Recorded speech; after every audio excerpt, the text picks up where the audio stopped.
All right, my Whitman crew, we're going to get started. Good morning, everybody. If I've met you before, but I don't recall, or you don't recall me, I am Victoria, but I answer to Chocolate Lady.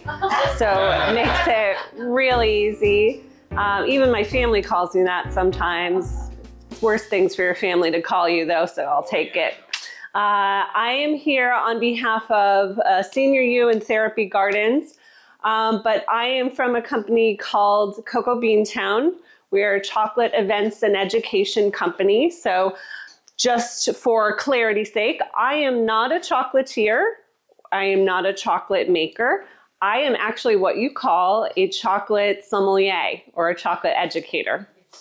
So Yes, if you're familiar with the term sommelier in regard to someone that works in wine, the traditional sort of etymology of the word from the French means steward or guide. So if I'm a chocolate sommelier, if you know what that wine sommeliers are educated about wine, they educate others and are well-versed in the culture and the processes of winemaking. They can curate menus and conduct tastings. I do all those things, but with craft chocolate. And what it means in particular when you're a chocolate sommelier in a state like Massachusetts that has a wealth of historical connections to chocolate going way, way back, it means that the educational part has more than just the components related to modern use and culture and even just history, world history. There's a local history that, as someone that's lived in Massachusetts a long time now, really finds a wonderful sort of aspect in terms of, some of you have already expressed, you have personal memories related to some of the stuff we're going to talk about today. Hopefully there's also going to be some things that maybe you didn't know about before, because this stuff is not covered in history class for whatever reason. I don't know why, because I loved US history class as a kid. They didn't talk about chocolate that much. I think I would have loved it even more if they did. Certainly would have enjoyed the homework more. So it is one of those things where as I said, we're not doing anything on the screen today because all the things here on the table, some of which I'll pass around and the rest of which at the end, if you want to come up and take a look at things. I've got a whole assortment of different sorts of artifacts that represent different connections to these different points in our chocolate history. Things like ads from different candy shops that once existed, or chocolate boxes, different sorts of cookbooks and other things. So maybe we're going to find some things that, like I said, is going to kind of bring you back to this sort of interesting period that for folks like myself, I got to learn about it and know that the reason why Massachusetts, I think, is such a proud state of chocoholics is because we have been chocoholics from the very beginning. So let's start at the very beginning, as it turns out. When we talk about history, especially US history, usually we're starting with the period that I think this area tends to shine in general. The city of Boston gets brought up a lot during the Revolutionary War period, but even prior to that, we had already gotten ourselves on the map in that colonial time period in terms of being chocoholics. And that sort of first date that we can kind of see that that's starting to come up is 1712, where we have records that Boston apothecaries were selling chocolate as a sort of medicinal or wellness aid. Now, it's interesting to think because there's two sort of modern framings of this. One, we know that if you go to a CVS or a Walgreens, there is a big candy aisle that has chocolate bars and chocolate covered things. And so going to the pharmacy to find chocolate or candy is not an unusual thing, even in a modern context, not by any stretch. But the other thing is to think that at this period in time, the 1700s, they did not have anything close to modern science medical research, this sort of focused studies that we have in terms of looking at treatments. And yet they knew if you feed people chocolate, they tend to feel a little better and maybe perk up a little bit. And now we know, and I'm sure some of you have even heard because they pop up on the news every now and then, oh, a new study says if you eat dark chocolate, it improves your cardiac function or it helps improve your memory. And these are scientific findings that are happening after studies that have sample sizes of people that really focus in on the improvements and compare them to basic groups. And yet, prior to that, folks knew, okay, someone's not feeling well, give them a little bit of chocolate. Oh, they're a little bit perkier now. Oh, they have a little more color in their face. So in a strange way, their instincts to have an understanding that perceived or otherwise, there was definitely something that would improve someone's outlook if they were enjoying chocolate. So why wouldn't you sell it at apothecaries? They were the places where you would go to get things that would help hopefully improve your health outlook. When we talk about the sort of more famous aspects that Boston contributed in terms of US history, we think about obviously the different battles in the Revolutionary War. We talk about people like Paul Revere, even citing someone like Paul Revere, who's known for doing obviously great many important things during that time period. And one of the things we know about him is that he did work as a silversmith. But one of the things that is not remarked upon again is that he actually made, as a silversmith, dedicated drinking chocolate pots that were made specifically for serving drinking chocolate in a social setting. Now, consider this. In modern times, if you are talking to another adult and it's not evening hours and you're inviting them to join you for a beverage, usually it's two different choices of hot beverage, right? It's either, want a cup of coffee, want a cup of tea, right? There used to be a third option that was pretty reliably offered, and that was drinking chocolate. Now, when I say drinking chocolate, I am being intentional to not use the phrase hot cocoa. Why is that? Well, hot cocoa in modern times has a few different sort of contextual understandings, and one of which is a lot of the hot cocoa that we get now is very, very sugary. If the Swiss Miss packets, there's quite a lot of sugar in there. It's actually not a ton of chocolate flavor, as it were. Obviously, they're made in a very different way. They didn't have packets of things to mix up quite easily when they were making their drinking chocolate. But even just the concept of having something that has a lot of sweetener of any kind in it would not be a very common sort of indulgence at the time. When Boston was first establishing, obviously there was a reason why that specific land area was selected to grow eventually, into this very large city, but it was because it was a port. Setting up a port to enable trade very easily enables growth because you can get goods to come in very easily, or as easily as they could at the time. And different sorts of food products would be some of the things that would be coming in. Where does sugar come from? Does anyone know? But yeah, geographically. Yeah, not anywhere near here. We know that. Yeah, Cuba. Yeah, warmer places, right? So with the sugar being something that does have to travel, think about that time, you're coming by boat, and you're coming by boat that does not have high-powered motors. That sugar shipment is going to be really inconsistent. So you're not going to know exactly when they're coming in. There might be very, very long spaces of time in between when different sugar shipments come in. So usually how people would handle sugar is they'd get sort of a brick of it and sort of ration it out. You just use a little bit sparingly here and there. It was something that I don't, if I use it all up, it might be 8, 10 months, a year before the next sugarcane shipment comes in, coupled with the notion that contrary to what our current experience is, and if anyone has sorted through sort of dietary restrictions, you know that we have sugar and sweeteners in almost everything, especially corn syrup.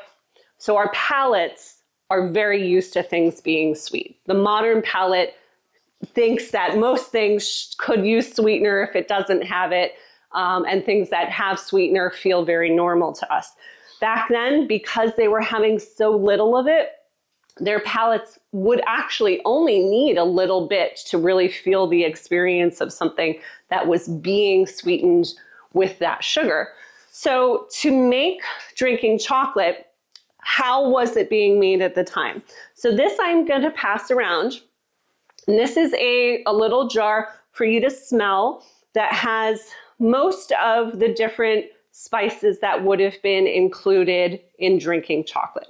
So we have cinnamon, we have nutmeg, we have some dried orange peel. So that would have a little sweetness, but not a ton because it's also still slightly bitter because it's that peel, right? A little sea salt, and a little red pepper. Wow, makes sense, doesn't it? A little spice there, and then a little star anise as well. So when you smell it, it definitely is not going to smell, obviously the chocolate part isn't in here, but this spice blend is not going to smell like something that you would imagine a child would be terribly interested in drinking. Any of those sticks chocolate? No, that's cinnamon. They're all cinnamon. Yeah, it's real cinnamon. So that's what they use? So they would grind up that and then take the cocoa beans and grind those on a hot stone, and the fat component in the bean would make it get kind of like it would look like chocolate paste. And then they would mix in all those seasonings and they would form it into something like a stick and let it solidify. And when they wanted to make their drinking chocolate, that stick could be ground and then blended with hot water or milk or cream. And this is very similar to the type of pot they would have used. This is a little individual sized one, and it's not from the colonial, this is not a Paul Revere piece, but I know, I would take that to the bank. But this would give you an idea of how it would be served, because a larger pot would be able to be poured out. The top would flip open because how that chocolate would get blended, they would be able to stick a whisk in the top. The whisk, you would move your hands over the handle of it like this, and the whisk would move it and get everything frothed up. And then you could pour out the chocolate into the little cups like that. That was a third option of beverage that was very commonly offered in homes. So much so that if you have yourself or you had family growing up that you recall they had it, people will sometimes have formal coffee settings or tea settings, but a drinking chocolate setting was not at all unusual for families to have actually one of each in the household. And you mentioned the apothecary purchases at 1712. Do you have any idea when they started to use drinking chocolate?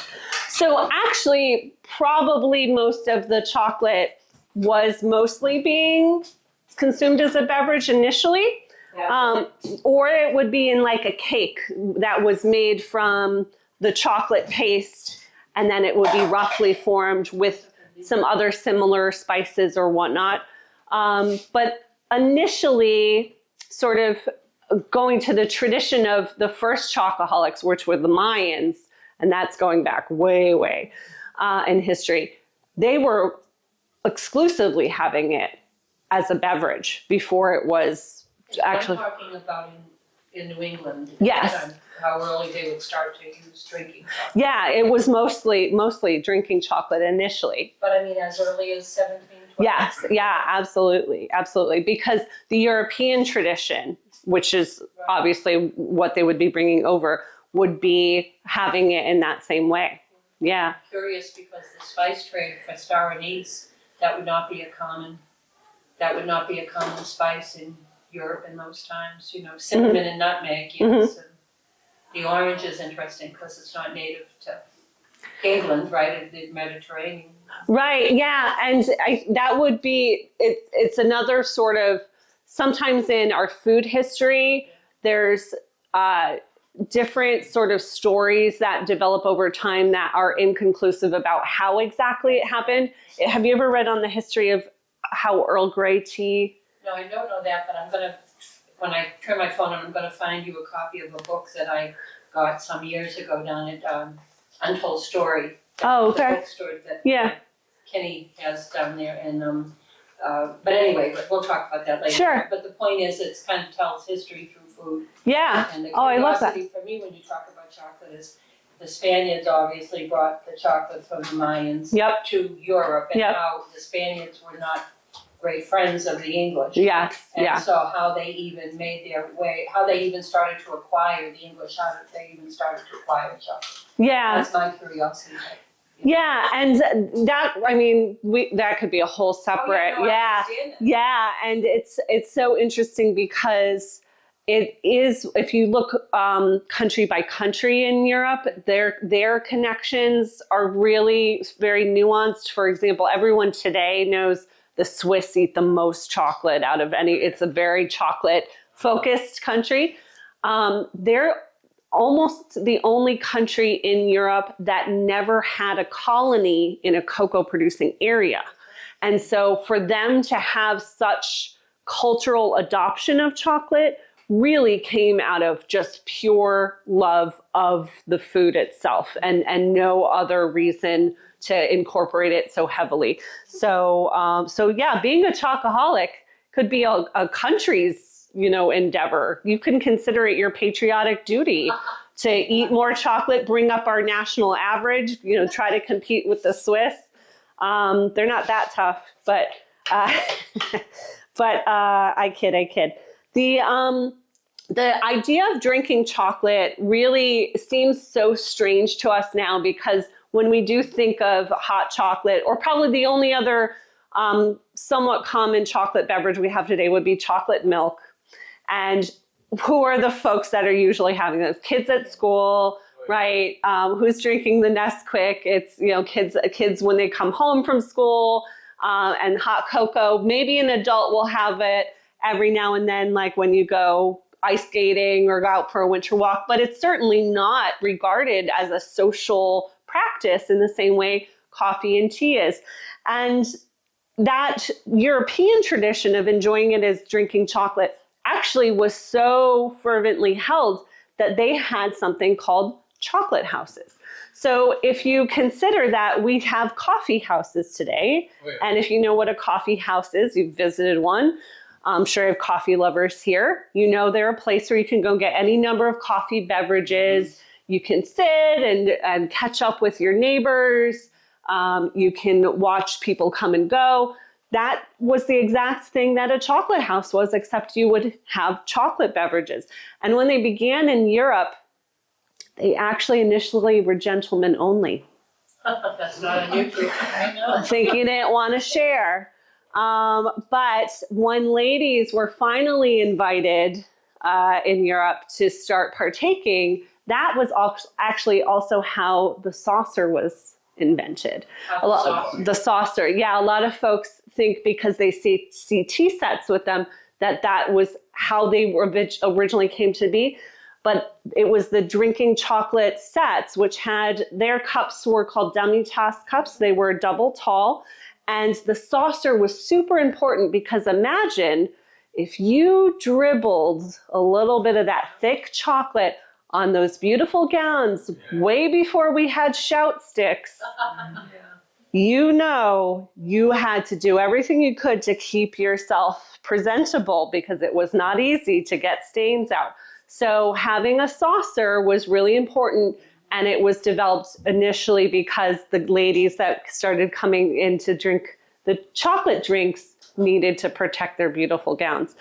When drinking chocolate houses came over, the very first one set up was in Boston. And actually, at this time when we have all these important figures, Thomas Jefferson wrote a letter to John Adams and said that at the birth of this great nation, he suggested, he fervently believed that the new United States citizenry was absolutely going to become a nation of chocolate drinkers more than coffee and tea. He saw it as such a social norm that the country was going to become just very commonplace as our social culture developed, that drinking chocolate was going to be much more popular than coffee and tea. So it's interesting to think that that was the perception at that time. And today it is a surprise for most folks to even find out that that was something that adults would sit and do. When we start moving a little bit further into the 1700s, we're getting other developments that are happening along the way with other ways to prepare chocolate, and that is chocolate in solid form. So the Baker's Chocolate Factory, which a couple of us already talked about before we started the program, and some of you also might have things to share in terms of memories if you're from that area. But that was the very first chocolate factory in all of North America. And it started down on the Neponset River in the Lower Mills section of Dorchester. Now, really interesting, we have maps from that area of Boston from the late 1700s that do not label that section as Lower Mills. It was actually called Chocolate Village. So imagine how cool that would be to have that on your return address. I'm from Chocolate Village. But it was started by two Irishmen, Dr. James Baker and John Hannon, who met on the banks of the Neponset River and went into business together. And when they did, the arrangement more or less was that Mr. Hannon would be the one that would go out on the boat trips to go and get the cocoa or cacao beans. And Dr. Baker would be at the factory making sure things were running efficiently and keeping track of everything there. Yeah. Approximately, what year was that? So we have down 1764. Oh, really? Yeah, so around them. Been around that long? Mm-hmm. Now, they weren't called Baker's Chocolate initially. And we're going to get just a little bit, and I'll be able to tell you why. But it was also so early, again, you know, everything's just getting rolling, that you could start a company and not file a formal name. You know, it's just whatever. Yeah. Yeah. You don't have precise addresses because it's not like there's a ton of buildings. So it was a lot more loosey-goosey. You mentioned James Baker, what was his name? Dr. James Baker, Where yeah. did the Walter Baker guy come in? Is that his son? So we're moving in our timeline, yeah. So when we look back at history, sometimes things that happen, as I actually just kind of hinted even with food history, but also just general events in history too. Sometimes we have things that we lack clarity on, and then other times that we are able to have full clarity on because we have the benefit of hindsight. And looking back at historical records, you can see people had a contextual understanding that is very different from a more understanding that is coming from a more balanced viewpoint. It seems at the time that John Hannon, the partner that was going on the boat trips, at one point was declared deceased. And his widow was declared at that point part owner of the chocolate factory. Now, no body was ever found. Very controversial. No shipwreck was ever reported or evidenced. We think now historically, it's most likely that Mr. Hannon didn't want to go home. Maybe went back to Ireland, stepped off the boat, took a new name, new family, new life. Good luck, Boston. That's the building. But, you know, his wife now suddenly, like I said, was now part owner of a chocolate factory at a time where women were not typically, you know, owning businesses or even involved in running businesses. Now, if I had been Mrs. Hannon, I would have said, well, you win some, you lose some. But she decided after 2 years she did not want to have any involvement in the chocolate business. So at that point, approached Dr. Baker, and they worked it out so that he would take over full ownership of the company. At that time, it was then named Baker's Chocolate. Now, folks who are local usually have a more proper understanding, but in case anyone here has not already reached that conclusion yet, Baker's Chocolate is called Baker's Chocolate because of the name. A lot of folks go, oh, it's because you bake with it. No, it's actually just very coincidental. And as it turns out, originally their product line was not really heavily focused on chocolate for baking purposes. It was stuff that was ready to consume. It just so happens that today, if you find Baker's Chocolate, it's down the baking supply aisle because it's chocolate that you melt and blend into cake batter or frosting or whatnot. So as we are looking at the establishment of Baker's Chocolate, it was not the only chocolate factory that set up in the area. Other smaller ones set up also close to the Neponset River. That's, you know, river proximity is important at that time for factories. Also, again, recall what I said about the fact that Boston was a port city. You're getting cocoa beans coming in, sugar's getting a little bit more reliably, consistently coming in. You're also getting all these other sorts of food products, spices, fruits from other areas, different things. And I know, New York, with apologies to New York, I know they're going through some stuff. But the thing about Boston is we really were one of the first foodie cities in its own way because of all this stuff coming in and because we're closer to Europe. And that is true of, you know, even airline flights today when we get shipments of things by air freight. Things from Europe usually reach Boston earlier than they reach New York. So with that, you have now a city that's looking at all these goods coming in and saying, what are we going to do with all these spices and interesting things? We have to create things to use them and appreciate them. So restaurants are springing up, but they're not restaurants in the sort of form that we think of today. They're going to be more like dining halls and bigger sort of food hall places, and certainly hotels that serve foods and whatnot. And also cooking schools. Cooking schools were something that were starting to spring up.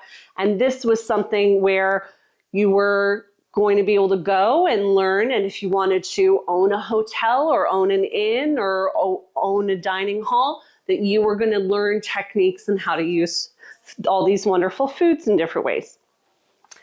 So now we're into the 1800s, and there's someone that's coming into the historical perspective.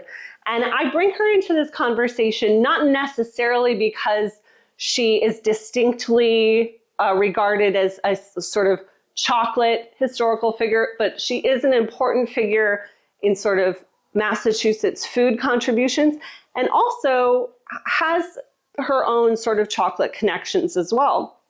And that's someone by the name of Fanny Merritt Farmer. Does that name sound familiar? Yeah. So Fanny Merritt Farmer came from a wealthy Cambridge family.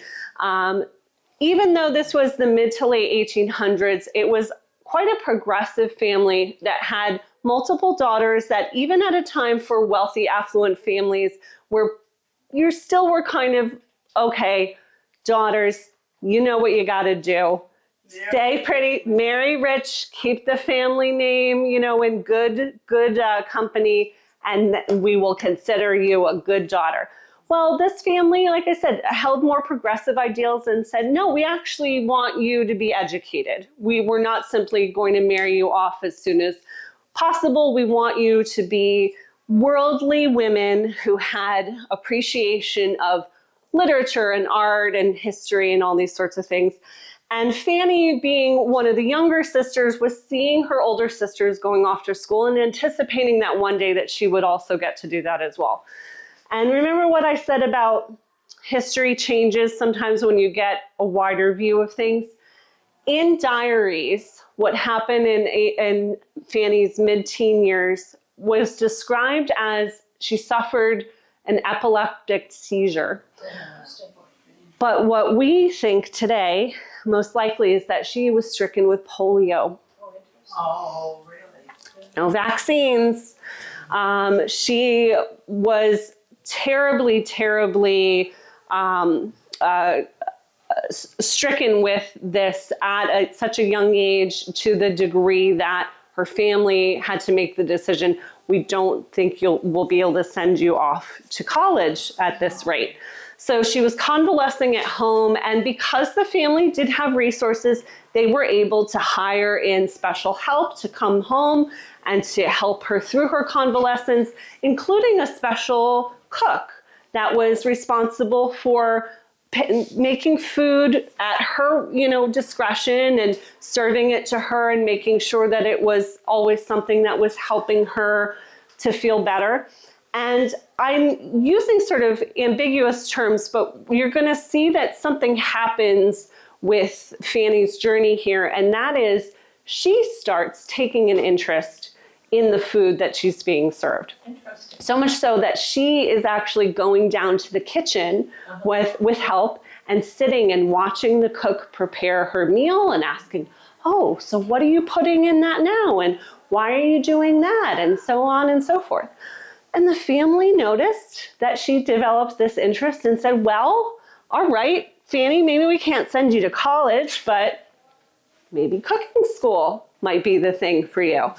And so sometimes it happens that, the one path that we thought we were going down, you take a turn, and sometimes you go so far down that path, you even forget that there was another choice to begin with, because this whole occurrence ended up shaping the rest of Fanny's life.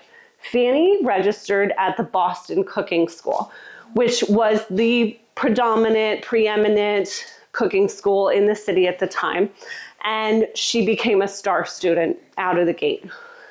She was doted upon by her professors because she always asked the most insightful questions. She would stay after class and ask questions, do extra work just to make sure she was really getting skills down. Yeah. Just as a matter of curiosity, you said the thing out with polio. Was she afflicted physically? I mean, could she not move a leg or whatever? So initially she was bedridden. Then they were able to work her up to getting around with help. Eventually, the best that she was able to get back to was walking with a definable limp. Oh, that wasn't too bad, all things considered. That's true. Could have been worse. Yeah, for sure. But yeah, all of her adult life, she did walk with a very distinct limp. Yeah. When she was working her way through all these classes, she really, as I said, became the star student of the school. And when she graduated, the school offered her a job on the spot, which is something I think any college student today would love it. If you went to college and then the school was like, hey, you want to come work for us? As they hand you your diploma. Nice to have that sort of certainty, right? So she became an instructor at the school that she completed her student coursework at, and she became the favorite instructor at the school. Lots of students had desires to be in her classes and thought that her teaching methods were super effective and interesting, and really set her up for becoming pretty well known in the area in this realm. Did you have a question? Do you have any idea where this Boston Cooking School was back in that day? You know what? I probably could. I don't have it in mind, but I probably could find it somewhat easily. Yeah. I know Boston a little used to drive trucks, so. I don't have it in mind, but I'm sure I could probably find it.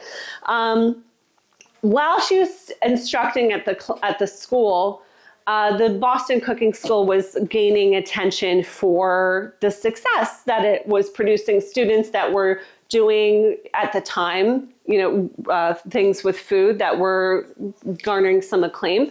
And local publishing houses. We know Boston also has throughout had quite a few publishing connections and publishing houses, and a local publishing house said, you know what, not everyone can make it to Boston, because at this point, how are the ways that you can travel? There was very limited train at that point now, and then horse and carriage.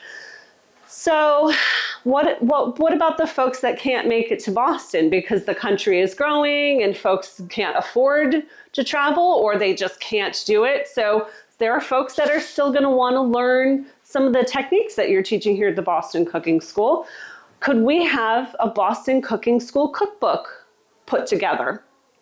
So Fanny got tasked with the job and was overeager to do it because of naturally the one who had started as a student that was so ambitious as to stay extra at classes and then immediately get hired, of course, had so many ideas for how to make this cookbook so effective for folks that can't ever make it to Boston, but could open this tome and look and get the sort of instruction on the page that she would otherwise want to offer in class.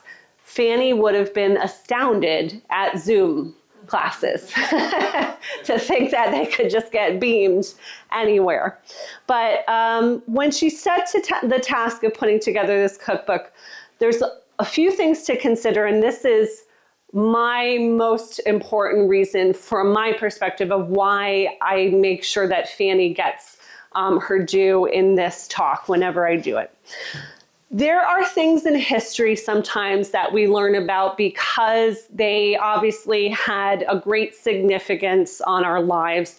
And a lot of times those things also have to do with the people who were involved at the time. Certainly there are stories and occasions and events that... I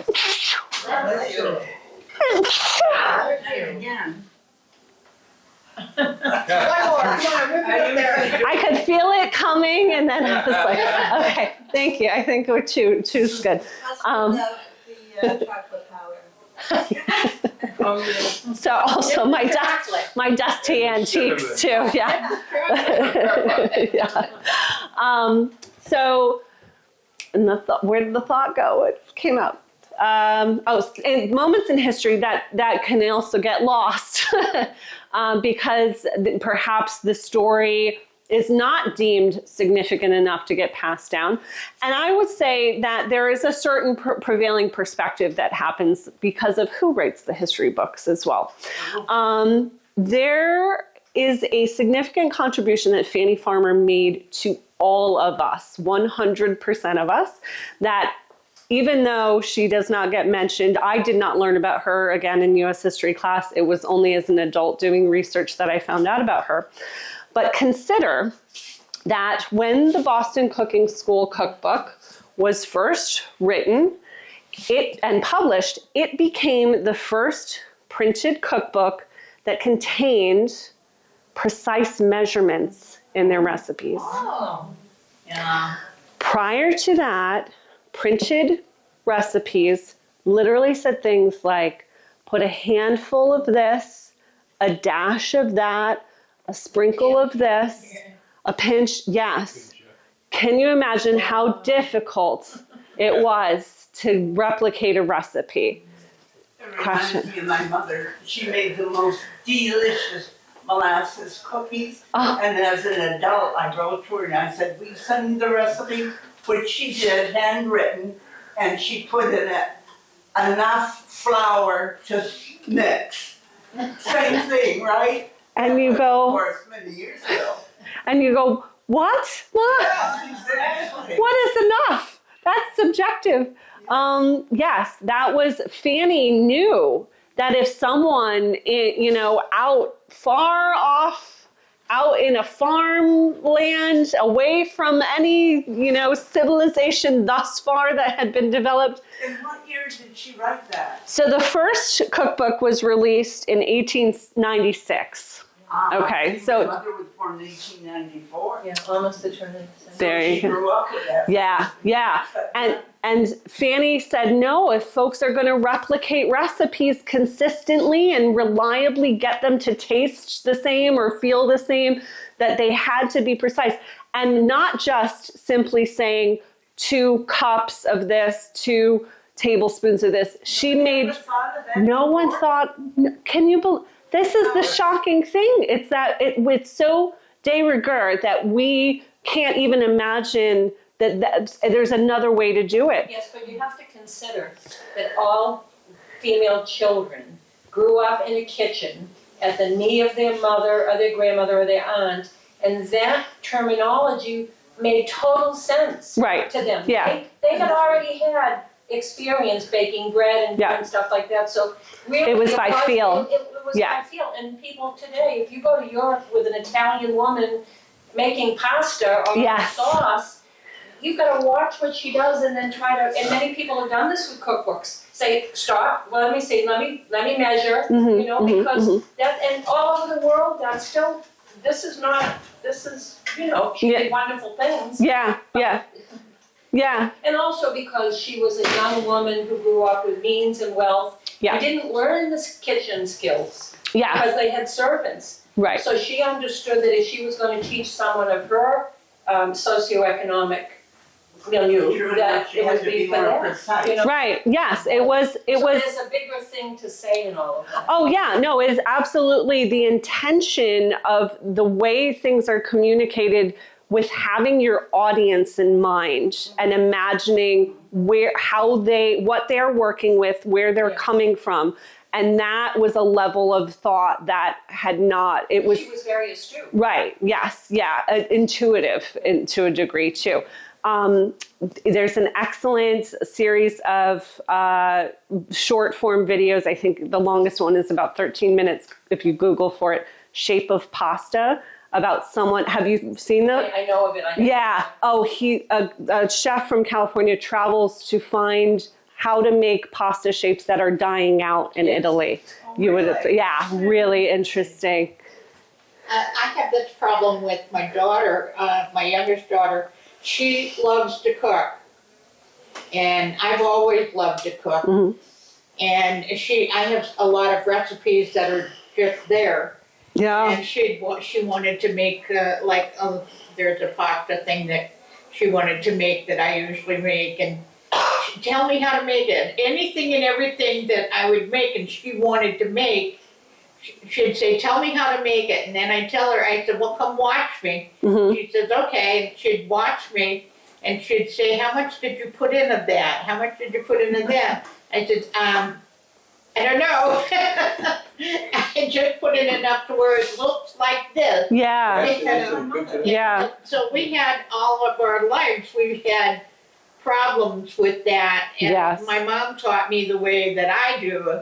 And my mom was a great cook. And so I can see.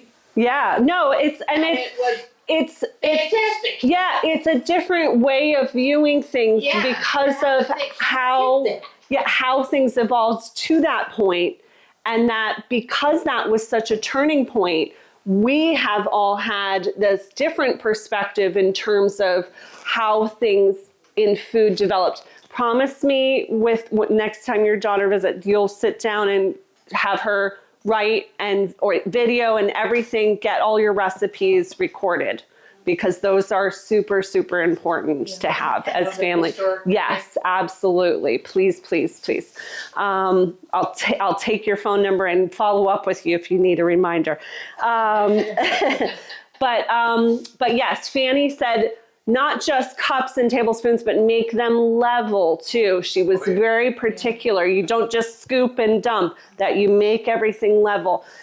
Sometimes in history, these great contributions to our timelines, because they happened on battlefields, are the things that get talked about. But Here's a case of someone that has literally affected all of our daily lives, she gets short shrift because her achievement was domestic. And so I always say to folks, if you forget anything else I share with you today that you never fully appreciated before, next time you make a recipe and when you level out that little cupful or spoonful, give a little existential hat tip to Miss Fanny because she did a lot for us. Whether or not Fanny was a chocoholic, it could be argued that she probably was. This is it's not obviously the first printing. This is a 1942 copy. I do have one that's a little bit older than this, but it's so falling apart, I don't like to bring it out. Yes, and the most recent copies of this are actually called the Fanny Merritt Farmer Cookbook because eventually the Boston Cooking School shut down and the name Fanny Merritt Farmer became how everyone knew this cookbook by. So if you know of a Fanny Merritt Farmer cookbook, it was originally, now it has been edited over different printings, but what's also interesting to hear, and this is another looking at the perspective of her coming from a wealthy, affluent family, Fanny had certain advantages to her. And when this cookbook was being put together and she was in negotiation with the publisher, they got hesitant because a female name on a cookbook, who wants that? No one will buy that. J.K. Rowling would have something to discuss with her. Fanny said, listen, here's the deal. I got some of my own money. How about we do it this way? I'll pay for the first print run. Oh, good for her. Right? If it doesn't sell, that can be the end of it. You haven't lost any money in big terms. Some time with the editing process, but no big investment on your part. So, and that will be that. If it doesn't sell, it doesn't sell, and we'll part ways. What that also meant was Fanny got to keep the publishing rights. And if you saw the 2019 cinematic version of Little Women, where they discussed the importance of printing rights, publishing rights to an author, you know that can be a really big deal. And as it turned out, when the first 1896 print run of the Boston Cooking School cookbook got released, it sold out in 2 weeks. Wow. Yeah, exactly. So that meant that the publisher took up subsequent print runs, paid for the cost of those. Fanny kept the majority of the profits because she had the publishing rights. And this book has never been out of print since that. Wow. Never. Yep. It has been edited over time. It has changed names. Does it still have the same title? No, it's the Fanny Merritt Farmer Cookbook as opposed to, yeah. And so what you will find if you go to your local library or you go, the copies I have either were gifted to me or I found at estate sales. They're something that you can do is compare how different recipes do get edited out over time because our food traditions change. There used to be quite a significant section on how to make gelatin at home. Oh, yeah. From scratch. Yeah. From the other. Yep. Nobody needs that anymore. Gelatin courses used to be a big thing in multi-course meals. How fancy you could make your gelatin was a big deal. But it's always very interesting to me when I get to compare different years because there are different sections where she'll talk about chocolate. In my older copy, there's a section where she talks about the importance of chocolate for folks that are convalescing. Serve drinking chocolate to them, and you will increase their vigor and vim. But be careful not to serve chocolate too late into the evening to children, as they might, they might be a little rambunctious. Fanny did a lot of really important things. She also was invited to lecture at Harvard Medical School before they were even accepting women students. She went on to form her own cooking school later, and I actually have some other this is actually from the Boston Cooking School magazine before she left, where she also would write articles in it that also happens to have Baker's chocolate ads on the back, which is really fun. Fanny actually was a lead up to someone that you folks here will know very well, because as we move into the 1900s, we have another person that was interested in sort of health and wellness aspects to food. Fanny would later coin the term convalescent cookery, which was really just a precursor to nutrition sciences, which is something that a woman called Ruth Wakefield was very interested in. Yes, and when she and her husband bought the Toll House Inn, she had an interest in what she called nutritional cooking. She had studied nutrition, and because she knew that folks were traveling on that Boston Post Road and sometimes being road weary or just needing something to reinvigorate them on their travels, she tried to have things that were being served at the inn that would help and assist that. She wanted to make a cookie that she thought would be easy for folks to eat. And sure folks here know the story, right? Mm-hmm. Yep, all right. Okay. Yeah. I'm not a native of the No? so I'll enjoy it. Yeah? Yeah, so actually, yeah, why don't you know what? Yeah? So, okay, you should stop. So I feel like I should tag you in. You've been so... So essentially, she had a chocolate bar that she broke up into pieces and added into a recipe for another cookie. And she thought that this would actually melt through and make a chocolate cookie, but the chocolate bar didn't melt all the way through.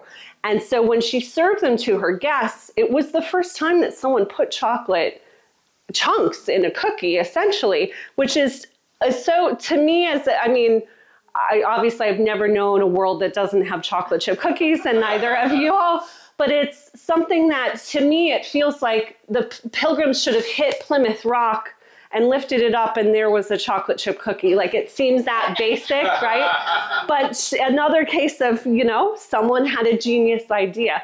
And so she made this cookie and it became so talked about and so popular so fast. She served them a lot at the inn, but folks wanted the recipe.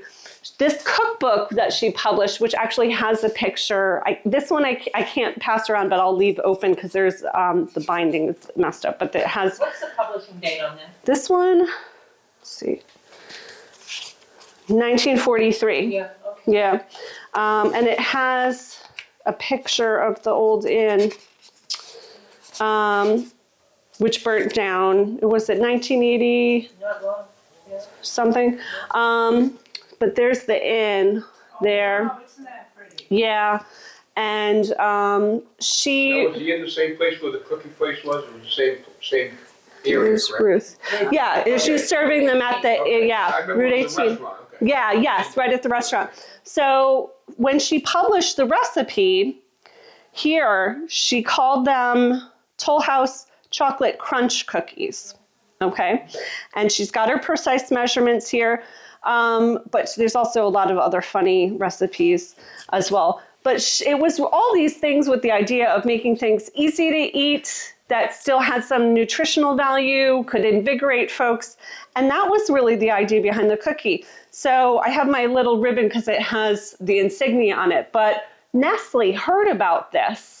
And they noticed that their chocolate bar sales in the sort of greater area here were on the rise. They sent guys to ask around. There's no emailing, right? And they tracked it down. Yeah, they tracked it down and they approached Ruth and they said, can we purchase the recipe from you and also use the Toll House Inn name? And you know what they paid her in? Not much. Chocolate bits? $1 and a lifetime supply of chocolate, which at that time Ruth was kind of older, so she should have gotten a better patent attorney. What year was that? It was around 1930 when they purchased it. $1 was worth a lot more than Yeah, it but is now. That's true. I think I still would have held up for more, but Oh, yeah. but nevertheless, her contribution became not only just an iconic cookie for folks, as I said, I mean, just everyone's favorite cookie, really, pretty much. But also, I've traveled to parts of the world where I've seen bakeries in other countries call them American cookies. Oh, really? Wow. And I think if we're going to have a food ambassador, the chocolate chip cookie is a pretty great one, because we also are the food culture that put hot dogs in pizza crust and will deep fry sticks of butter at country fairs and things. So a chocolate chip cookie, I think, is a pretty good culinary icon in terms of world spread. So when that happened, there's some misconceptions that it was an accident. It wasn't that it was entirely an accident. It was that she didn't completely know what was going to happen, but it was an intentional experiment that she was trying as she was developing. Yeah, she was developing recipes. She was making a different type of cookie. And Yes. the chocolate actually went into the vat. Oh, That's the way I heard. That's what I heard. there are other chocolate discoveries that talk yeah. about that. Chocolate ganache supposedly was someone spilled some things, but yeah. That's the way I heard. I think most people would say that that's a fallacy, that it happened by error. Yeah, Yeah, that it's just that it dropped in. yeah. Yeah. It would have to be more than Because that. she would Yeah. have had to, you know, Right, to break it up. Yeah. The ganache story I'd be more likely to believe, but yes, so when that was going on, I segue from Fanny to Ruth because of the obvious connection here in terms of sort of women in Massachusetts contributing on this eventually global scale with food things, but also crossing into the 1900s. Just prior to the cookie development, we had another sort of chocolate development that happened in Shrewsbury. Has anyone here ever visited the Candy House in Shrewsbury? Do you? Yeah, because there's the sign, yep. So in actually 1917, Frederick Hebert purchased a copper kettle, a marble slab, a knife, and a thermometer for $11. Wow. Imagine starting your whole small business for $11. And he started making chocolates and caramels that he actually consigned at shops. So he didn't have his own shop initially, he would bring them to other places, but he started getting reorders all the time. People would go, oh my gosh, they ate up all your caramels, Frederick. Oh, they ate up all your chocolates. We need more of them. You gotta make more. And he started going, wow, this is so much bigger than I thought it would be. So he started shopping around. And in 1946, on Route 20 in Shrewsbury, he bought a Tudor-style mansion he called the Candy Mansion that actually became the first roadside retail confectionery in the country. It also became the very first place in the US to start selling white chocolate. Now, Frederick Hebert didn't invent it. He had heard that Cadbury had already done so, learned the recipe, started making it here. So he did help introduce North America to white chocolate, which can be real chocolate if it's made properly. Common misconception is that white chocolate's not chocolate. If you have a well-made one, it can be good, but most of it's actually not so good. So when he brought in the white chocolate, that again put another Massachusetts, contribution to our chocolate history on the map. And throughout this period to now, obviously, Baker's has been running all this time. Some of these other chocolate factories that are more lost to history because they eventually went out of business, but these were all operating. And into the 1940s and 50s, Boston and Cambridge and that greater Boston area actually held the title for the candy capital of the world. We had the highest concentration of candy and chocolate factories and shops in this area, more so than any other part of Europe, which would have been the next nearest place for that industry to compete with. And we had even a street on Cambridge that was known as Confectioner's Row. Imagine you could live at Chocolate Village or Confectioner's Row. I mean, we had a sugar problem. Wonderful problem to have. But it was something that was very much a part of our identity, and it was definitely helping to put this area on the map in a very distinct historical period that has a certain sort of cultural context. Now, as folks were coming in, we had some memories being shared, and maybe you'll have more to share in a few minutes, but we have this whole period that now younger folks aren't necessarily aware of.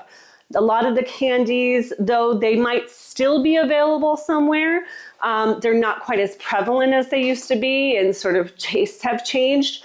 The most significant one to be aware of that's still in the area is actually Junior Mints. Do we have any Junior Mints fans? Oh, So yeah, good movie theater. That's a good, yeah. Junior Mints are still being made in Central Square in Cambridge. They don't give factory tours, but there's a big sign and you can smell it when they're making them. It's actually, Smell us. yeah, follow your A nose. little minty smell. Yeah, they're currently owned by the Tootsie Roll company, actually. But the factory is the last remaining in operation. A lot of folks probably are aware of what happened with Necco just a few years ago. Yeah, Yep, yep. That was another one that stayed for a long time, but sadly, did close down. I will say, for folks that like a little field trip adventure, if you do come to the Boston, Cambridge area, there is a wonderful old-fashioned chocolatier who does make old-fashioned caramels and nut chews and things like that, called Spindler Confections. It's in Cambridge on Mass Avenue. And he also has, in a section of his store, an amazing collection. I mean, I have some things here, but he's like from ceiling to floor, he has a wall of old candy boxes and other like molds and things. And he was gifted from someone, I think, dumpster dived and rescued when the Necco factory shut down, old recipes and instruction guides, and he has one of the original bronze signs from the Necco factory. Oh. So if you like a little visual history of candy and chocolate, Spindler Confections in Cambridge is a fun trip to make. Were the Valentine candy hearts manufactured in the Boston area? Schrafft's. Yes, the Schrafft's. So that would be Charlestown. That would be Charlestown, so in that area too. And Schrafft's was very known for the big hearts. I also have a tin box from Schrafft's here as well. But I'm speaking of the little tiny ones. Oh, the conversation hearts. Those were Necco. Yeah. Yes, those were Necco. So other people have made sort of copycat versions of it. I don't think that was a patented, or at least maybe their specific recipe, but it probably, people can change it a little and then it's their own. I still see them. I think Sweet Tarts makes one that's similar, but it's Sweet Tart. It still comes out of Valentine's Day. Yes, it absolutely does. Yeah, little boxes of the hearts. Yeah. Is Necco going to tell everybody what it stands for? New England's Confectionery Company. Yeah. I understand that Charleston Chew was also a candy bar that was in the Boston area. Yep, absolutely. Maybe Revere, maybe? No, I think it was Chelsea. Maybe it was Chelsea. Yeah, I think it was. You mentioned it on Facebook. Because I think there's also a part of that building that's left that got turned into condos as well. Because that's what happened to Baker's Chocolate. Because Baker's Chocolate stayed until, I think, 1958, I want to say. And that was because the building was not temperature controlled. So they would usually shut down the month of August at least because it was too hot and humid to make chocolate anymore. That's not good for your bottom line. You need to be always making products. So they relocated initially to Dover, Delaware. and the building stayed behind. A couple of silos and storage things got torn down, but the main building remained and got renovated. And today is lovely, lovely, lovely, very Boston-priced condos. But it's called Baker's Chocolate Lofts and Baker's Chocolate Square, which is very funny. But the Dorchester Historical Society 2 summers ago raised funds to relight the signage on the top of the sign. So at night, it says Baker's Chocolate across the top. And why it got changed to Walter Baker is it did stay in the Baker family for a long time, and a nephew took over and ascribed his name to it. So he was a nephew? Yes, okay. Yes. And he was the last family member that remained in charge. Now, when James first took over the company, was it named James Baker? It was just Baker's Just Chocolate. Baker, Yeah, so yeah. add the Walter. Yeah. Okay. He wasn't. He was like, He just well, I don't said- need my whole name on it. He was a Okay. little more modest, I guess. Yeah, so they changed to Walter. Mm-hmm. Later, okay. So this evolution through time, bringing us almost to modern day. We have a couple of noteworthy dates to keep in mind. We talked about the significance of the chocolate chip cookie. In 1996, I guess it was a slow year, the state legislature was like, we need an official state dessert. So they nominated a bunch of stuff. Indian pudding, chocolate chip cookie, Boston cream pie, and it got voted on. And what actually won for official state dessert was another chocolate invention, and that was The moon pie? the Boston cream pie, which had been invented at the Parker House Hotel, which also invented Parker House dinner rolls. It was originally invented by a French chef who called it chocolate pudding pie initially. That makes more sense. Yeah, well, but all folks will say, but why pie? Because it's a cake. That's what I always thought, too. So he was French, so it's a little translational issue a little bit, but also at that time, pies and cakes were much closer in terms of how they were made, and also pie plates were what they baked the cake layers in. So it was a chocolate pudding pie, eventually became Boston cream pie, but it has always been a cake. Correct. And in 1996, the state legislature was like, let's spend time and money legislating this. Like I said, it was a slow year. So they declared an official state dessert. Now, not to be outdone, 2 years later, I guess another slow year, they said, you know what, let's have an official state cookie too. What do you think won? Chocolate. The chocolate chip cookie. And there are very few states, by the way, that have both an official state dessert and an official state cookie. But Massachusetts, because Sweet tooth. we got to let it all be known that we did declare both of those things. And there is actually Boston Cream Pie Day will be coming up in November. The Parker House has a big celebration to honor it. I think every day is chocolate chip cookie day, personally. But also if you go through Logan Airport, I think in Terminal C, they put up a timeline on one of the walls of like great Massachusetts achievements. You know, first public school, first public library. Invented the chocolate chip cookie is right up there because it's just as important as all those other I things. saw that in a magazine just recently. Yeah, it's worth noting. The last little bit of chocolate trivia, because I want, if nothing else, too, if you guys have a trivia night, you'll clean up on the chocolate or dessert categories. This one is just kind of funny. It's not a food invention, but there is a very strong chocolate tie-in, and obviously the location is local. But in 1945, at the Raytheon offices in Cambridge at the time, a scientist named Percy Spencer was standing next to an active magnetron and had a candy bar in his pocket. And when he walked away and put his hand in his pocket, he noticed that the candy bar was all soft and melted. And he connected that he had been standing next to the magnetron, which was not self-contained, and realized the water molecules had been stimulated to create movement and make the chocolate bar heat up. Wow, we could use this to cook if we contain the activity, those microwaves that are going on, and perhaps develop a control device. That was how the microwave was invented. Oh, really? And it was what came from this incident in Cambridge, thanks to a melty chocolate bar in his pocket. So, What did his wife say? how many times do I have to tell? Yeah. Yes, at least, which I know, shout sticks, maybe not at that time, but we had at least borax and other things, luckily.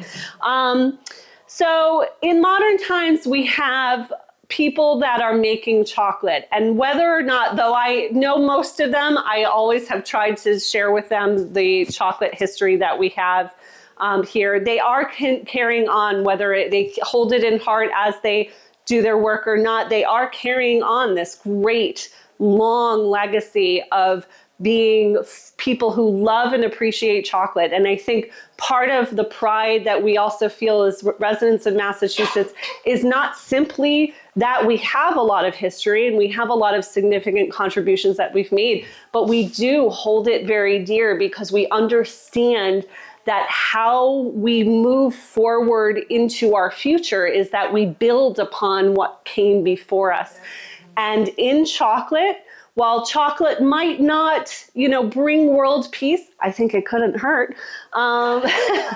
That'd be my platform, honestly. If I was tossing my hat in, it's not a bad platform.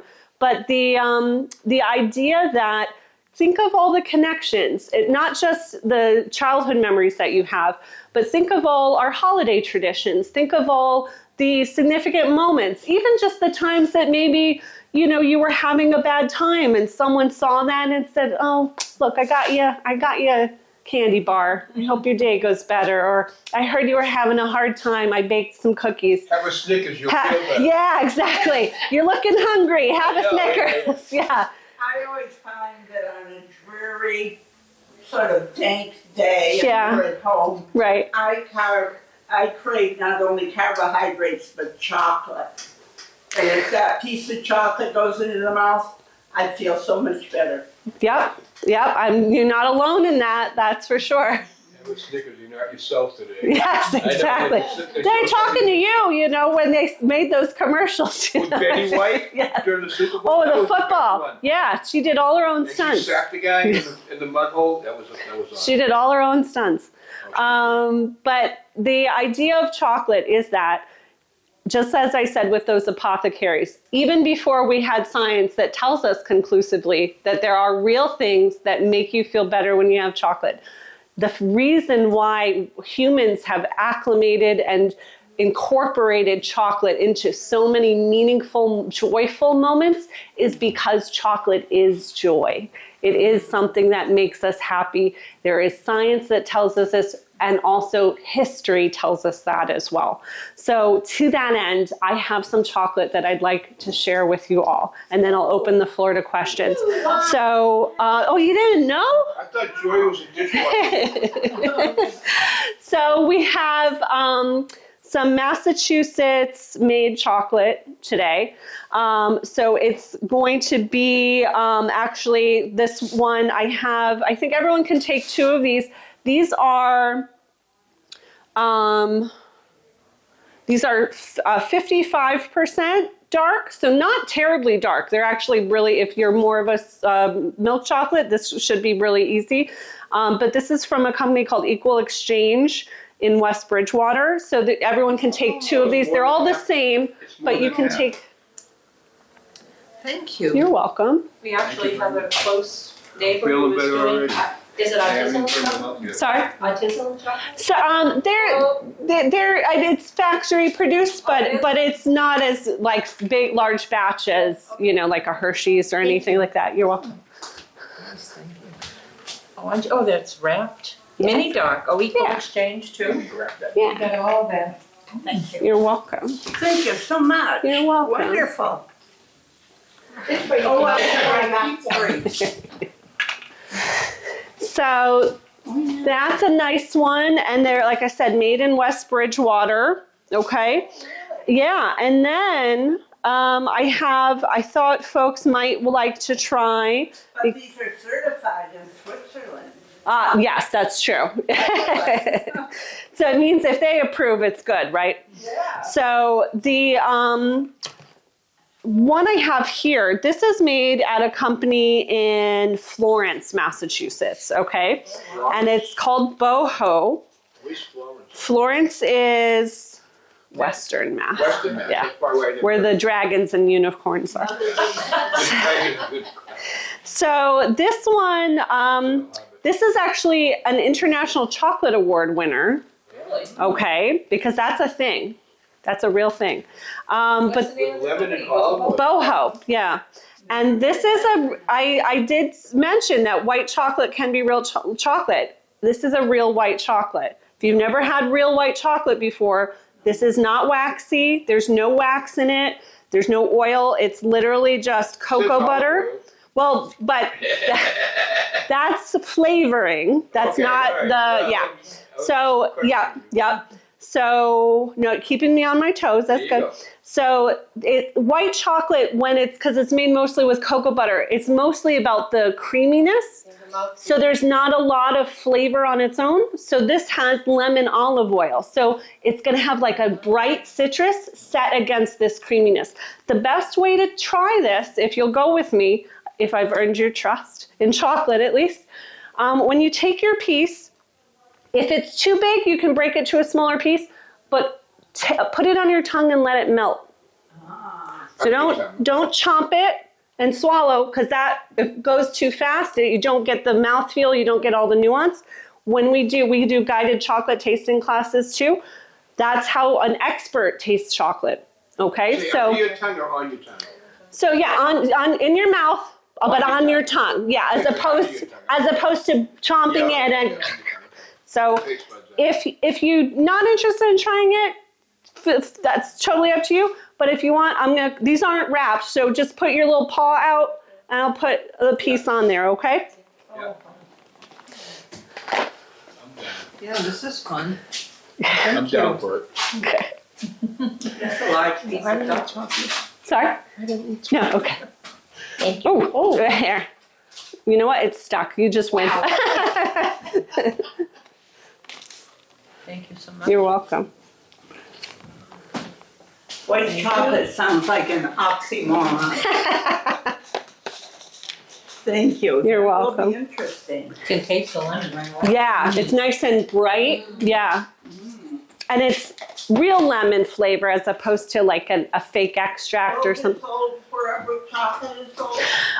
So Boho, you have to kind of go to your, like, if you have shops that have like gourmet foods or import foods, they'll ship from their website very fast too. And they'll have deals like, order 5 bars, get free shipping or something like that. And because it's Massachusetts, it'll come overnight, no matter what they send it. And of course, the color is more yellowy. It's not like when you buy a white chocolate, that's the only stuff. You're very perceptive. Yeah, if it's bleach white, no good. Cocoa butter has a real cream look to it. Fun fact, the name of the owner of Boho Chocolate is named Charlie. And I think legally you're required to own a chocolate factory if your name is Charlie at some point in your life. A tuna fish. Charlie tuna, very good, very good. Or good and plenty. Questions or comments or anything? I have a question on the Boston cream pie. Some people call it a cake, some people call it a pie because the filling's like a pie. Why do they not call it the Boston cream pie cake? My understanding is that, it's mostly to do with there was less of a distinct nature between pies and cakes at that time, and that using the pie plates to bake the cake layers in, they just felt like pie was the most appropriate thing. We always thought it was a cake. Yeah, but it is a I was cake. wondering why Yeah, they called it's it. just, Yeah, it's it's same in the way that we have confusing roads because we don't want other people to know where they're going, just Right. us locals. We still don't know what happened. We want tourists to come and ask for the Boston cream pie and then get a cake slice and make them be confused so that we feel superior. No intention. Now they have the Boston cream donut, Right. Paths are which is Indian probably made paths. because of it. Right. Working Yep. Yep. Yeah, exactly. It's all intentional. Oh, yeah. Other things? No? Well, I know we did go over time, but we had lots of good questions along the way too. As I said, for folks, if you are interested in perusing any of my items here, you can feel free to come up, or if you have questions you were too shy to ask. I don't think anyone here was shy, but maybe something comes to you. I'll also say, if you enjoyed the program today, Cocoa Beantown, like I said, we were brought in on behalf of Therapy Gardens and Senior U, but we do all sorts of different chocolate events, and I do have cards that have our contact info if you want to come into Boston on a chocolate tour, or if you just want to spread the good word. We do these talks for libraries, garden societies, church clubs, schools. Tell other people about us, and that's a big help to a small business that's based on events like we are. Are you with can Boston Therapy Gardens? I mean, with Therapy Gardens, or are you? So they brought us in. You're not part of Yeah, that. we're our own business, but Okay. we work with, yes, because all we do is chocolate a lot of program. stuff, yeah. Yeah, we don't do any other programs, Okay. just chocolate themed stuff. And we do have an email list if you like to get email. You have